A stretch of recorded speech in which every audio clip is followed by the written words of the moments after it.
What is a Marian apparition? Everyone's had a direct experience of the Divine Mother, and we've all had it in our own way.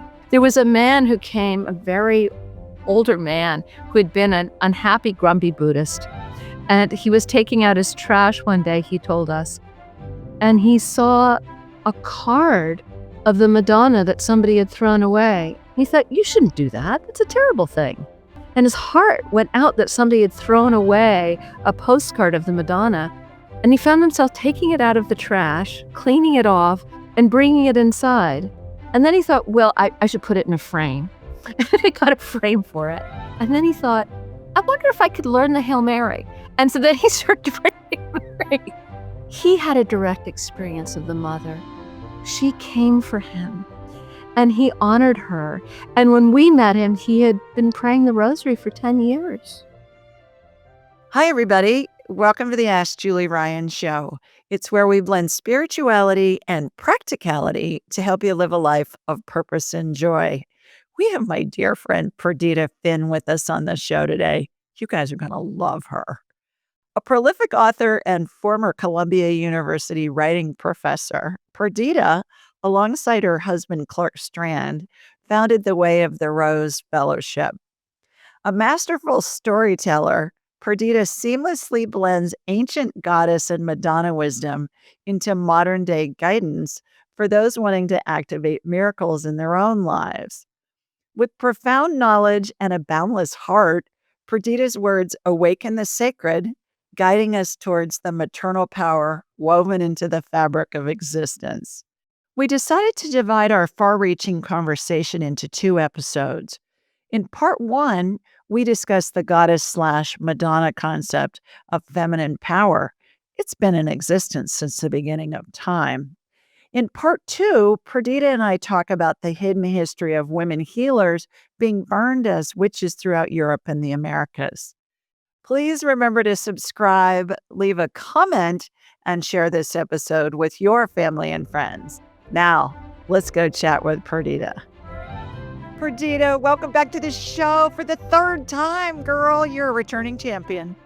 Julie, I'll be honest, I'm not doing a lot of podcasts right now, but the opportunity to be with you and be in your presence and talk with you is such medicine that I've been looking forward to this all week. Oh, me too, because I just adore you. The feeling is mutual. I know. And I adore your husband too, and you approve, so it's a good thing. All right, let's just get into it. How'd you become so fascinated with the ancient maternal history of the world? Oh, Julie, I've just finished writing a book about this. Another one, because there's always another book. I think that when I became a mother and I realized I had no idea how isolated women in our culture are who become mothers. And, our beloved friend Gertrude Lyons has written a wonderful book about this, right? And the Mother Code. And I think I was stunned, there was no resources, no support, and it was really hard work, and I felt so isolated. And I also felt very excluded in all the spiritual settings I was used to because I had 2 children. And my husband and I were juggling work and kids. And when I went out to a religious experience on the weekend, I didn't want to be apart from my children.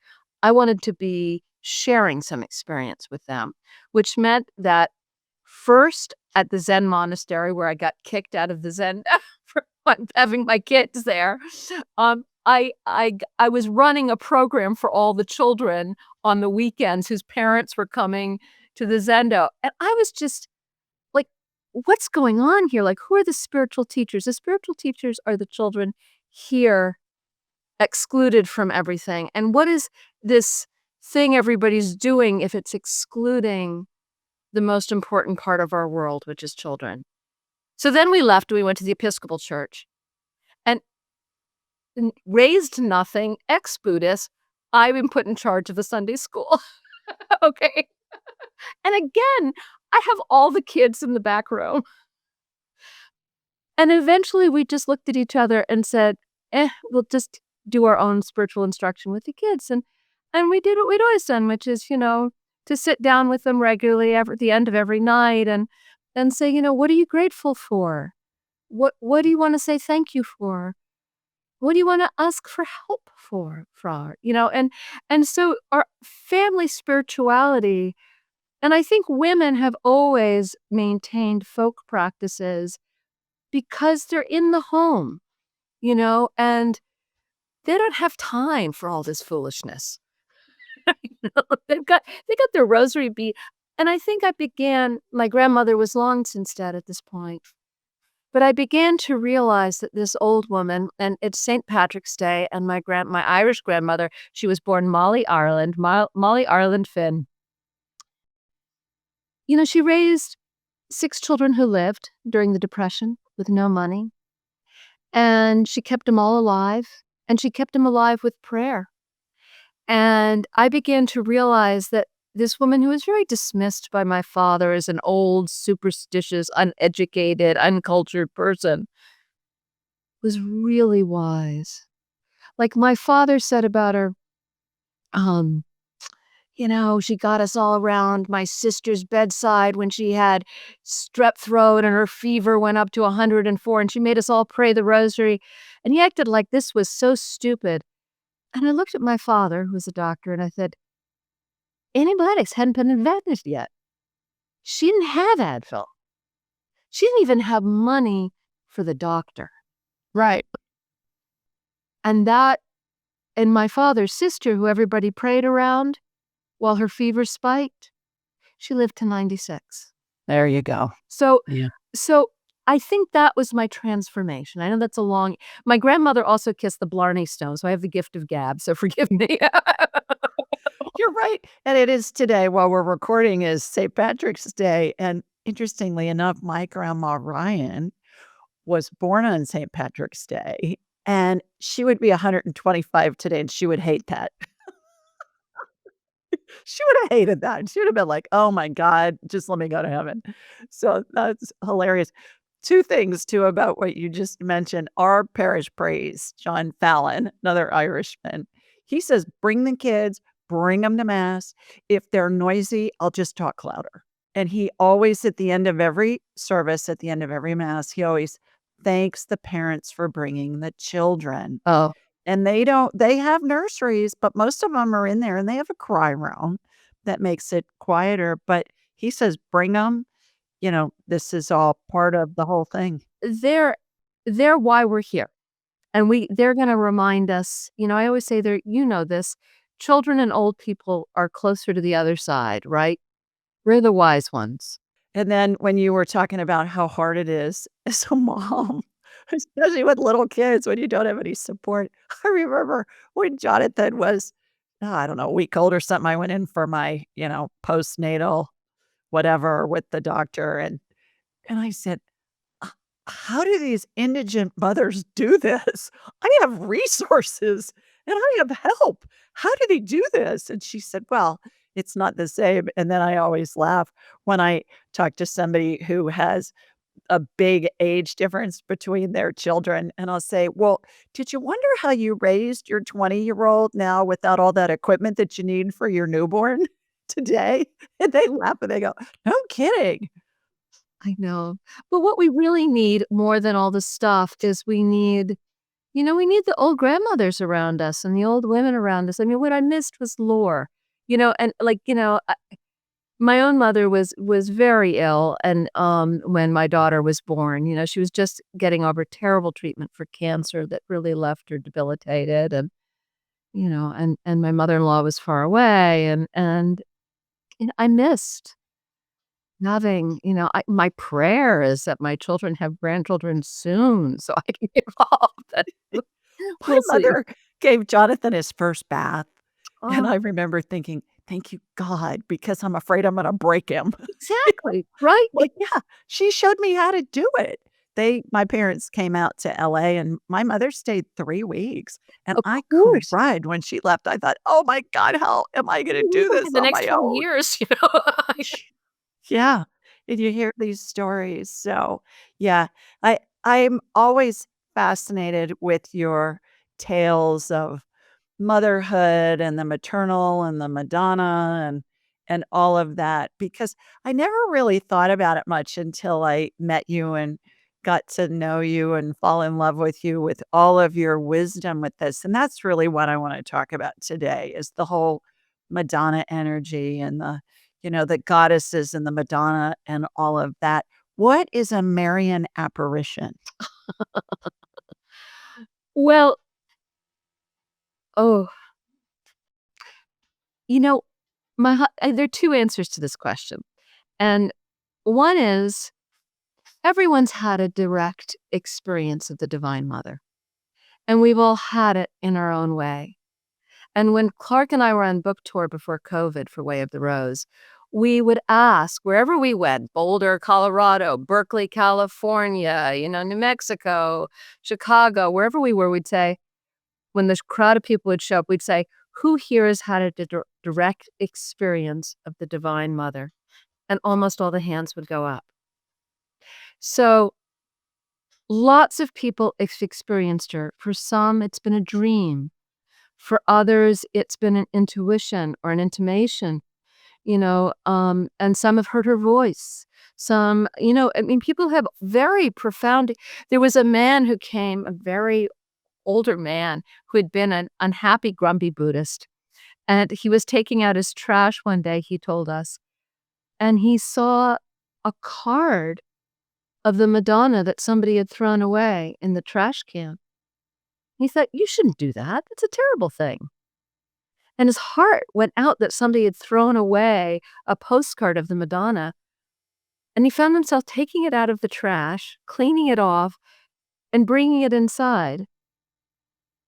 And then he thought, "Well, I should put it in a frame." And he got a frame for it. And then he thought, I wonder if I could learn the Hail Mary." And so then he started praying Hail Mary. He had a direct experience of the mother. She came for him, and he honored her. And when we met him, he had been praying the rosary for 10 years, Wow, wow. just because she showed up in his life. Right, in such an obscure kinda way, Right? in the Like, that was trash. I've never forgotten that story. Like, he was unlikely, she showed up in the trash. He just said, "Oh, you can't do that, you can't throw mama away. Don't put baby in the corner." Uh, and she answered his and he said and we said, "Well, why have you kept praying the rosary?" And he said, "Well, she answers prayers." There you go. Well, one of Jonathan's nuns, when he was in grade school, our son Jonathan, she was principal. She was at a parish, I don't remember which one it was. It may have been in Virginia or Chattanooga or someplace like that, and it was one of those Virgin Mary statues that wept, Oh, yes, I've seen them. and she saw it firsthand as well, and she said, "I promise you, I saw it," and she said, "And I touched the tears." And this woman had been a nun for, like, 40 or 50 years. I mean, this is like Jesus himself coming down and telling me this story, and I thought, "Okay," and then I read recently about a nun in, I wanna say Kyoto, Japan, where they have one of the statues, Yep. and I think this was back from the '70s, I'm sure you know about it, and it not only shed tears, but it also had droplets of blood, Yep. like, on its hands, and they had the local universities, big universities, come test these, and the tears were made out of saline, like normal tears, and the blood was normal blood. I They even knew the type of blood There's it so was many stories like this. I mean, the amazing thing is how many there are and how many there have been for hundreds and hundreds of years. This that has been nobody's heard going about. on Yeah. forever. Why? Well, here's the thing. Skeptics will make fun of Marian devotion by saying, "Oh, yeah, you think you can see, the vision of the Madonna in a piece of toast or, the Madonna in a tree stump." And I go, "Absolutely right." Because matter, M-A-T-T-R, is mater, M-A-T-E-R, which is the Latin word for mother. Our mother is the body of all that is. She is the body of the trees. She is the body of the food. She is the stones. So the ancient sculptors, Herman has this beautiful book. I don't know if you've ever read it, Narcissus and Goldman. Oh, it's a beautiful story about a monk and an artist during the plague years, and each searching, right? And the artist goes out into the world and sees horrors beyond imagining after the plague, then knows that what the world needs most is a mother. And he sets out to train himself as a sculptor so he can bring her form out of the wood so that people can know that they are not alone. And the beauty of he knew he's not just making a work of art. He is giving the mother a portal to come through and access people. In medieval devotion, people would kiss these statues. They would bring them offerings. They knew that the mother was really there in the wood or in the stone. And that different statues had different flavors, right? Like you go to Lourdes for healing, but you go to ancestral to get through blockages and problems. So, different mothers have different powers. And it's like, oh, there's different flavors of help that we can get from these Madonnas and these statues. They're not all the same. And mothers know every mother I know knows you want nothing but mothers in the room. You want someone doing the dishes. You want somebody cleaning up, a mother, she arrives in your house and knows how to do the laundry and clean the kitty litter, and you want a lot of different mothers in the house. And the Madonna's no different. So she shows up. I'll never forget, Julie, there's a museum in New York called the Cloisters. It's part of the Met. I don't know if you've ever been there. And it's a replica of a medieval monastery. The Rockefellers brought it stone by stone from Europe and built it over the Hudson. And there's a room of Madonnas. And my daughter had to have a very, very scary cardiology test. And there was a high likelihood they were going to find this abnormality in her aorta that she was going to need surgery for. And it was really scary. So before the test, I went to all the Madonnas, each one in that room. And I said, "I'm saying thank you. I'm telling your story. You're not just here to be looked at as works of art. You're working girls. You bring me my miracle." Right? And lo and behold, my daughter had the test. She was fine. She doesn't need to have the surgery. We escaped that high statistically likelihood of that. So then my husband and I, Clark, we buy roses because this is what you're supposed to do. We got to bring roses to the mama, right? And we sneak our roses into the museum. And Clark distracts the guards while I put roses in all of the hands of the Madonna. And then we snuck out. My gosh. You're lucky they didn't catch you on camera and come get you. I know. Well, actually, one of the guards stopped me and said, "What are you doing?" I said, "I'm saying thank you. You're Catholic, right?" And I knew she was. She understood. Yeah. Tell everybody the story about when you sent Clark out to buy some milk and he came back and what he came back with. I love that story. This was in the early days. You said you love my husband, and I'm so grateful that you see his gifts because, not everybody does. We were a young family with 2 young children and 2 writer parents, and money was very tight. And a book Clark had thought would sell had not sold, and we were on our credit card, and we were down to $100 on our credit card and a very little cash until the next month. And so I sent Clark over to the next town, which had a much cheaper grocery store, and said, milk, eggs, bread, that's it. Come home, we'll have French toast for dinner.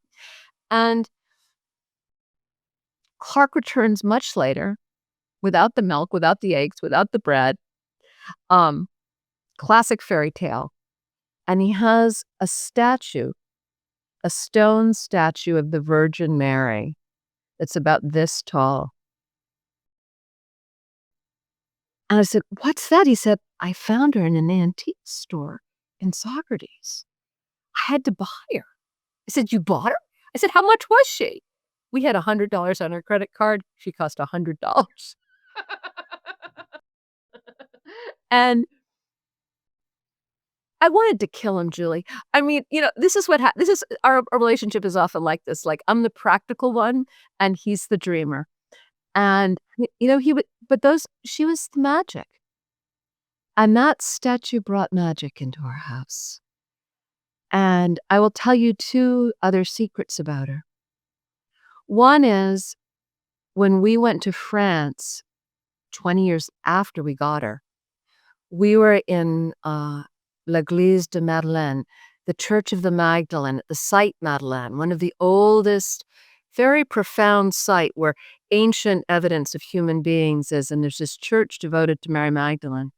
And inside this old church is nothing but the exact same statue that we have in our house.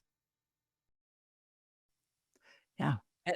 And it's a Black Madonna too, right? Well, you know how she became a Black Madonna? The day we finished writing Way of the Rose, she's made of gray stone. And Mhm. probably, we've had antiques people look at it. They think it's a actual medieval statue that probably came down from Canada to where we are. But the day we finished The Way of the Rose, we were sitting at this table where I am, and she's above the altar right in front of me. We had a candle lit. We often have a novena candle lit on our altar. And Clark and I looked at each other and said, "I think we're done with our book about the rosary." And he said, "I think we're done." And we shut the computer. And the novena candle on the altar exploded. And it sent up black smoke that covered the stone statue. And she's now jet black. And what's the significance of that? Well, all over the world, actually, all over Europe, but all over the world, many of the Madonnas are black. They have black faces, black hands. And, you know, some people will say, oh, they turned black from candle smoke, but then they would never be cleaned. And many of them were made from ebony wood or walnut. They were deliberately made to be black. And why are so many of, why are so many of the Madonnas, the earliest Madonnas, black? And there are a number of reasons for this. And I'll give you the scientific and the historical, and then I'm going to give you the mysterious ones. How about that? Okay, perfect. A scientific response would be to say that people knew that we're descended from our ancestors in Africa.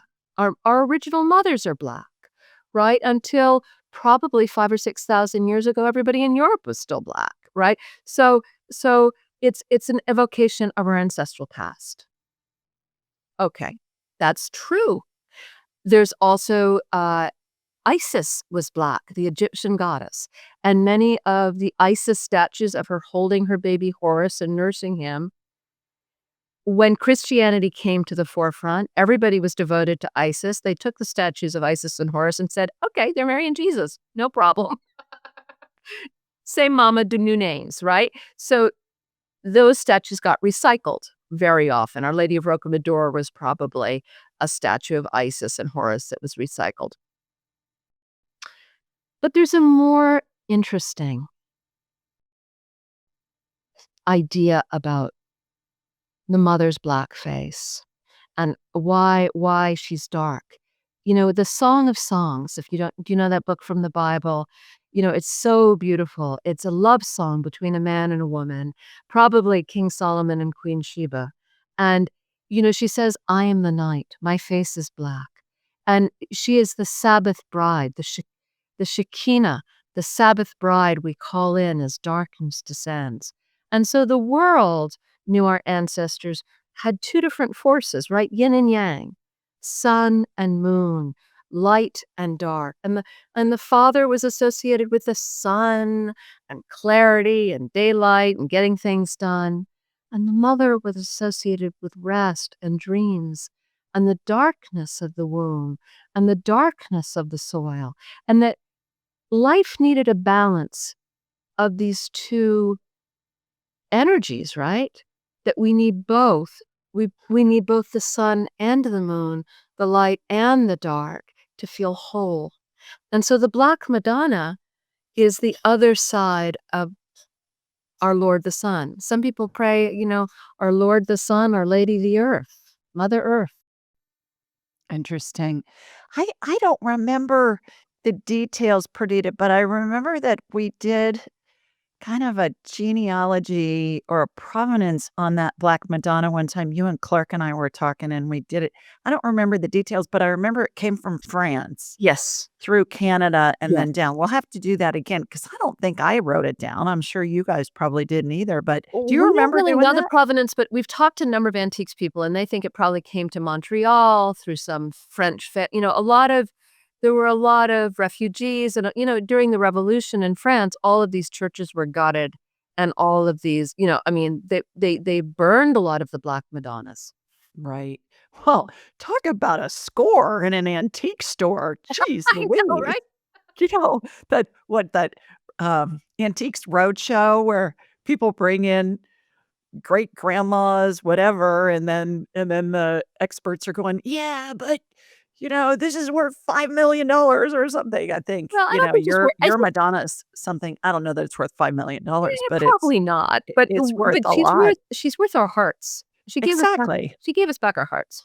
Yeah, exactly. Why is the goddess Madonna energy so powerful in every culture, in throughout all of ancient history? Why Why is is your that? mother so powerful? You know, I had a cousin this morning, Julie. My mother's been dead now for 23 years. What I wouldn't give just to walk through the door of her kitchen, have a cup of tea with her, and sit on the couch and catch up. I mean, I talk to her all the time. I experience her as phenomenally close. My cousin today sent me a letter she wrote him 30 years ago, and just to see her handwriting. Our mothers are our first home, right? Her body is our first home. And the mother is the mother of all life, right? She holds the cosmos in her womb. There's a beautiful piece of art I have in my kitchen, which shows it's, I think, an Orthodox image. And it shows the mother, and inside her is the whole cosmos, all the stars in her womb, all that is, all life in our bodies. And we know that's true. I used to meditate for a long time when I first started praying the rosary. I wasn't raised Catholic. My grandmother was Catholic, but my father was very, I'm an educated science man, and my kids are not going to grow up with any of this hoo-ha. So, of course, we all became very religious. You know how it goes. But when I first started praying the rosary, I kept thinking of the words Mother of God. And I kept saying, it's so big. You take God, the biggest thing in the world, the universe, the cosmos, right? Everything, the totality of all that is, the divine. And then you say, well, I know, but he has a mother. Right? Yeah. So Yeah, good why point. everything has a mother. Mhm. Everything has a mother. Good point. Yeah, every plant, every animal, every human, Yeah. yeah. We talk about things, we talk about, in funguses, mushrooms, we talk about the mother. People who grow their own kombucha, or they talk about the mother fungus that grows the kombucha, the mother yeast, right? It is that generative energy of the world. We talk about I had the great joy once of going to a mother tree grove of redwoods in California. And what will happen is at a certain point, the redwood grows and she seeds her children all around her, right? And she drops her limbs to feed them. And eventually she makes a choice to die back in the soil so they can grow bigger. And there'll be a huge declivity from where she died. And I went with a friend of mine, and we went and prayed the rosary inside the mother tree in this redwood forest. So powerful. Wow. Well, I'm thinking about here in the Deep South, which your husband's from Alabama, for those that don't know that, and the magnolias and the live oaks, to your point, the branches come down to the ground, Yeah. and a lot of times they have to put supports on them to help hold them, and they're massive, Oh, those massive. trees. I mean, and, a lot of the old lore was to put Black Madonnas inside trees where people would go and be devotional to them. Before there were churches, there were just sacred forests. Huh, I And didn't know that. our cathedrals are designed to give you the experience of being in the forest. The stained glass windows with the light pouring down, the high arching, but if you really want the original cathedral, go to an old growth forest. Hmm, never thought about that. I Yeah, and the love the energy in the magnolia alleys here in the South. There's a garden out between, Pawleys Island, South Carolina, and, oh, what's the other resort town that's in South Carolina that's North Myrtle Beach? Oh, yeah. And it's called Brook Green Gardens, and it's 4, I believe, 4 former rice plantations, and the Huntington family, the railroad Huntington family, that they have the largest outdoor sculpture garden anywhere in the world, and it's all American sculptures, and these sculptures are massive. Wow. But they've kept several of the original magnolia alleys leading up to the old plantation houses. Oh my god, the energy in there is amazing, amazing. I mean, these great old trees are really, they feel like mothers, don't they? With their roots deep in the ground and their arms stretching out. And, you know, um, Joan of Arc, she used to go to a beech tree in her village of Domremy, which had a Black Madonna embedded in it. And that's where she heard her voices. Interesting. Well, at this Brook Green Gardens too in South Carolina, they brought the slave cabins to the property. The energy there is so interesting, and the slaves brought the technology of how to grow rice Right. from Africa, and they would flood the rice paddies from the Waccamaw River and all of that, and it's just there the energy in that garden is it's just so extraordinary. I I wanna can't introduce you to a describe it friend of enough. mine who's just written a book about the love story between human beings and flowers, and the first flower she writes about, she's from West Virginia, is the magnolia, which is one of the oldest flowers in the world.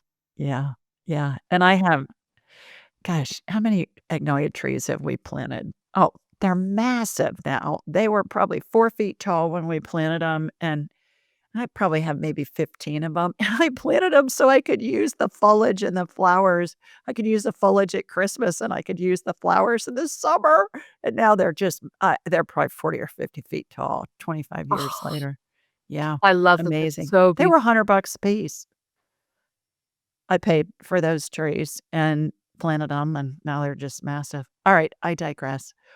Who are some of the pagan goddesses that morphed into Marian icons? You talked about Isis. This fascinates me. Isis is the big one, and Isis's story is really Mary Magdalene and Jesus's story, and I think one of the things that's so interesting is to see, are these stories being appropriated, or are these beings reincarnating into different stories at different times, which is what they say in India, right? And so Isis, her husband Osiris, her beloved husband Osiris, is murdered by his brother, and she's distraught, heartbroken, and she goes out to find his body, and she resurrects him. And but, we're not inside Christianity yet, so the resurrection of Osiris is only for long enough for him to impregnate her so she can give birth to her son Horus. And we find much of the same imagery in this story about, you know, this is gonna be a little blasphemous for people who maybe are traditional Catholic, but it's all there in the old storytelling. When Mary Magdalene resurrects Jesus, the first thing she says to, Jesus when she sees him, she doesn't recognize him, right? But she says, "Are you the gardener?" And "Are you the gardener" is not a case of mistaken identity. In fact, she's identifying him. Is he now the one who impregnates the mother and brings life back into the world? Which is what Osiris does to Isis, what Dumuzi does for Inanna, one of the old Sumerian goddesses. Inanna and says to Dumuzi, "Are you the gardener?" He says, "I am." She says, "Make me pregnant, renew the world." And so Mary Magdalene, when she says to Jesus, "Are you the gardener?" she's saying, "Are we gonna do this? Are we gonna resurrect the world? We're gonna bring the world back to life." And my daughter, has written a book about this called The Madonna Secret that says, that the resurrection is when Mary Magdalene gets pregnant. Mhm. Yeah. Well, and there's that whole chain of thought with the Da Vinci Code and all of that, which is fiction, but fiction based on what? Based on In the Middle Ages, Mary Magdalene was frequently presented as pregnant. And in fact, there were lots of groups of folk Catholicism around Mary Magdalene and her child coming to France. And, that was ubiquitous information. And so the Madonna's, the Da Vinci Code is based on a lot of research called Holy Blood, Holy Grail, about looking at all that old folklore about Mary Magdalene and Jesus and why it gets suppressed. well, and then so many of the legends, like even King Arthur, the Arthurian legend, and Yes. Camelot and all that, Knights of the Round Table and all of that, Lady in the Lake, All there's another come Madonna figure for you. It's all based on a semblance of history, and there have been novelists who go do the research, and then they'll put the footnotes in the back of the book, and you do that, and here's where this stuff happened, and, okay, so this is a novel, but we've based it on this element of truth. I don't know if you've read, the book The Immortality Key by Brian Murakowski. It's a Mm-mm. wild book. He got permission from the Vatican to get into the deep treasure trove. I don't know how he did it. He was a Washington Post journalist, but he looks at, um, all of the connections between Jesus and Dionysus. And Dionysus also had a beloved, Ariadne, who was queen of heaven and earth, who he crowns queen of heaven and earth.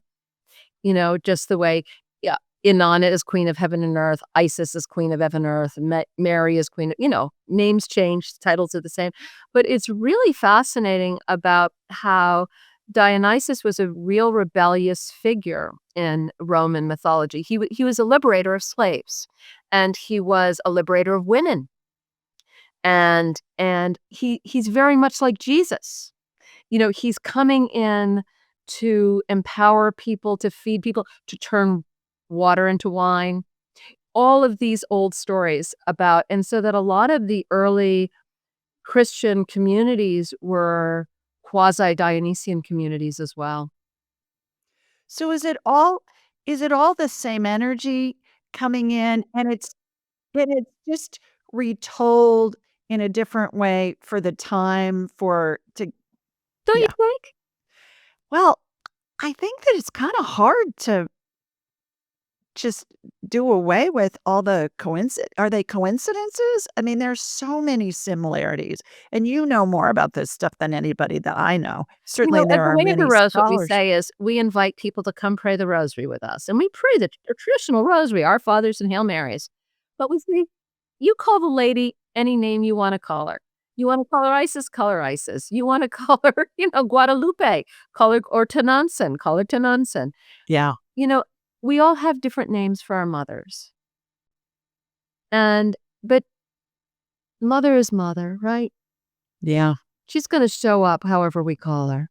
It's fascinating to me, and then you think of all the edits throughout history, like just in the Bible.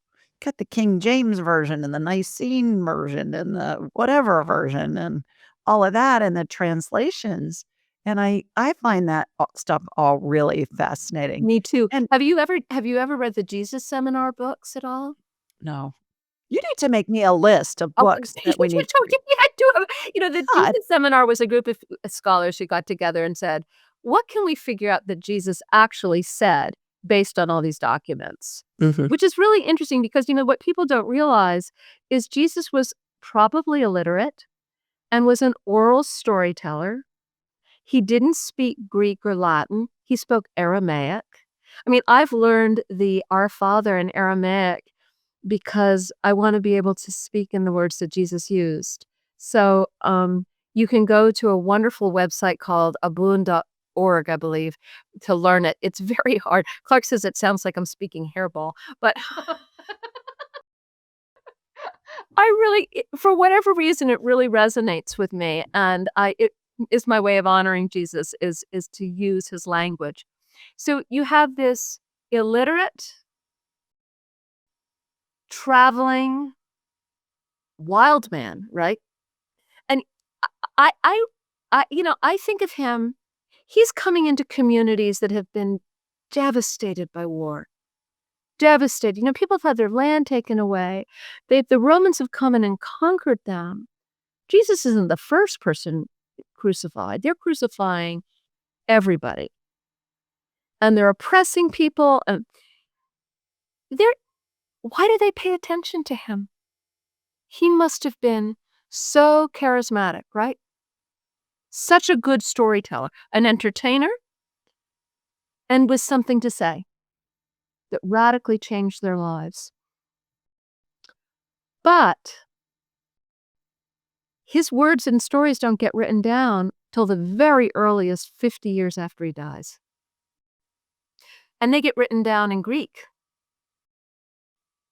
by people who may have just heard stories about him from other people who knew him, right? Do you know what I mean? Like, it's a game of telephone. So, the Jesus Seminar is really interesting. And my daughter had the great good luck to study with one of the main scholars of it when she was in college. And, she wrote a book about Jesus, but he had written a lot of books about what's added on to what Jesus said and what do we see him saying everywhere. Yeah. Interesting. It's fascinating.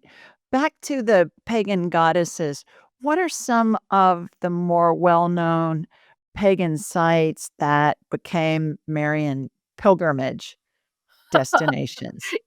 Okay, Our Lady of Mount Carmel. Okay, I love Our Lady of Mount Carmel. I say a prayer to her every morning. I love it, and she's beautiful. Uh, you know, Mount Carmel has seen human habitation, Julie, for almost 1,000,000 years. Wow. Where is it? It's in northern Israel, near Haifa. And it's a place that has been a holy place since before we were human beings, right? Like when we were Homo erectuses and when we were just making our stone tools, that place was sacred to us. And we were going to that mountain to meet our mother. And there've been reports of apparitions all throughout history there.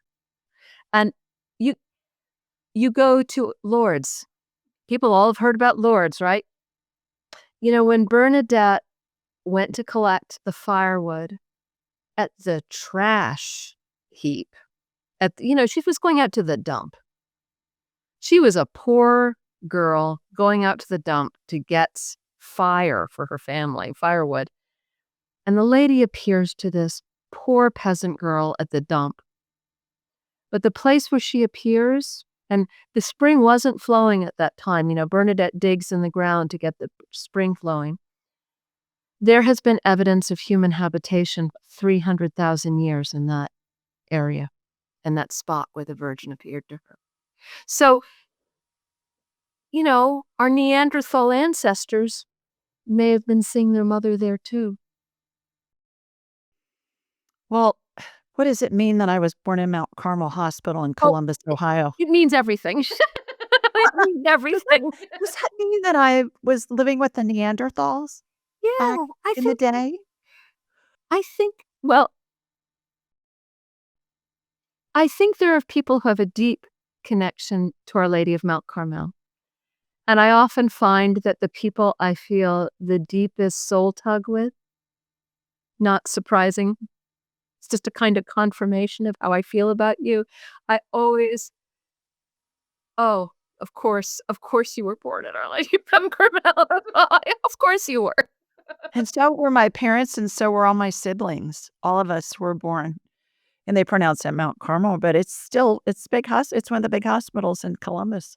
Yeah, still is. My nephew's wife works there as a nurse.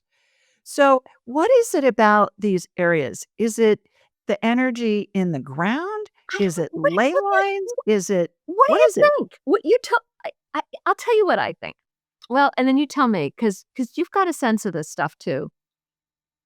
So Our Lady began appearing where we live in Woodstock, New York, right? And on June 16th, 2011, my husband had a very different experience. He had really started experiencing a lady showing up and talking to him. And she delivers messages that still, even now, 15 years later, we're offering to the public. And And they're amazing. And we'll talk about how people can hear those in a minute. yeah, and people often say, like, I don't see her. I don't hear her. I'm just, emptying the kitty litter and doing the dishes, but my husband does, and I help bring her messages and share them. But I know my husband. I know the words he uses. I know his thoughts. I know what he's capable of. And believe me, Julie, as much as I love him, he is not capable of these messages. And the first time, when it first began, I was very skeptical about the whole experience. I mean, I really felt a little bit like Cher and, Moonlighting, like, "Snap out of it, baby." We can't handle a Marian apparition right now, know? And then when she began to share her messages, my life was transformed. But why does she appear here in Woodstock? Why? When Clark and I found this house, Julie, we had looked at a lot. We were gonna buy a house in this area we knew. And against all logic, we bought this little rundown house where we live because we loved the land so much. Only 10 years after we moved in did we discover that this house is built right atop cairns that may be 13,000 years old. What's a cairn? There are stone walls and stone creations that were built by the indigenous people here, and they were built in devotion to the land here. This was a devotional site to indigenous people, and oh, so we intuitively felt some energy in this land, right? Mhm. Mhm. And I'll be honest, when we first moved here to Woodstock, I was a little unnerved because I realized I would go out to do something, go take the kids to a play date, and this was in the days before Google Map. I wouldn't need a map. I knew all the roads. I knew my way around. I had been coming here in my dreams my whole life. And I had been visiting these roads, these mountains, and I think both Clark and I had a feeling of, the mother is the earth, and I think she speaks the earth speaks in certain places, and she takes the sound of, water coming up through stone takes the flavor of the rock it comes up through and the minerals, and so, you know, the lady here, the lady of Garbandal is gonna speak one way, and the lady of Woodstock is gonna speak another, right? Based on to whom they're speaking, Exactly, and we so that hear they can intuit it. Well, you've yeah. told me too that you found seashells and fish fossils in your backyard. Well, this area where we live, I got curious about the mountains. It's not real mountains. Real mountains are formed by tectonic plates coming together, like, the Smokies and the Appalachians. But the Catskills are formed just by streams and rivulets going to the ocean, wearing away the land.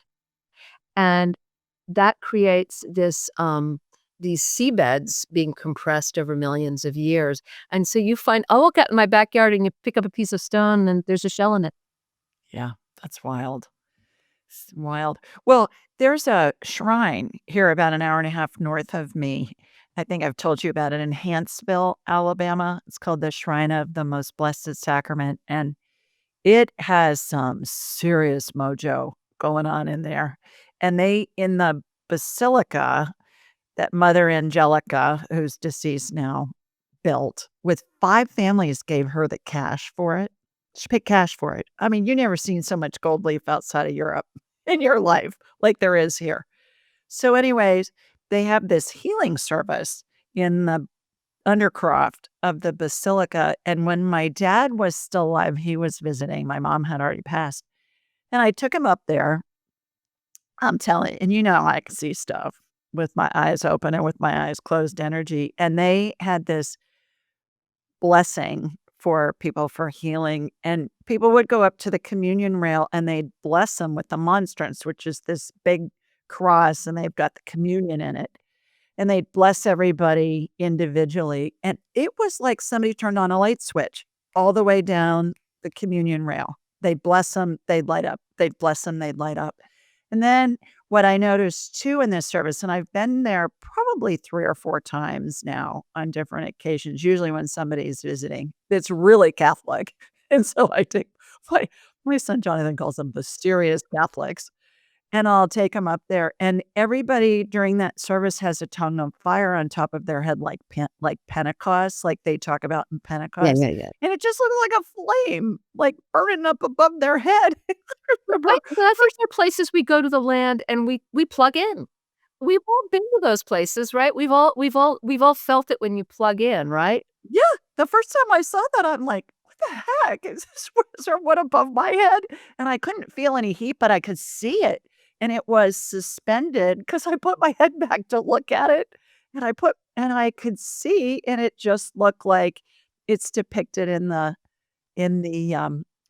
Pentecost Yeah. depictions, and so that's what it looks like. So, I think these sacred sites, certainly all of the ancient civilizations, they've seen them. They're everywhere all over the world, and so my next question is, did they originate in some instances from beings outside of the earth?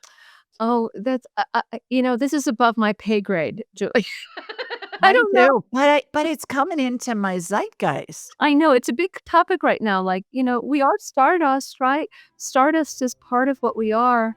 That's what the song says. I know, right? And, I mean, sometimes I think it's like, those Russian nesting dolls? I love Russian nesting dolls. I'm excited for you to hear part 2, where Perdita and I talk about the hidden history of women healers being burned as witches throughout Europe and the Americas. And then Perdita shares how praying to ancestors can help us create miracles in our own lives.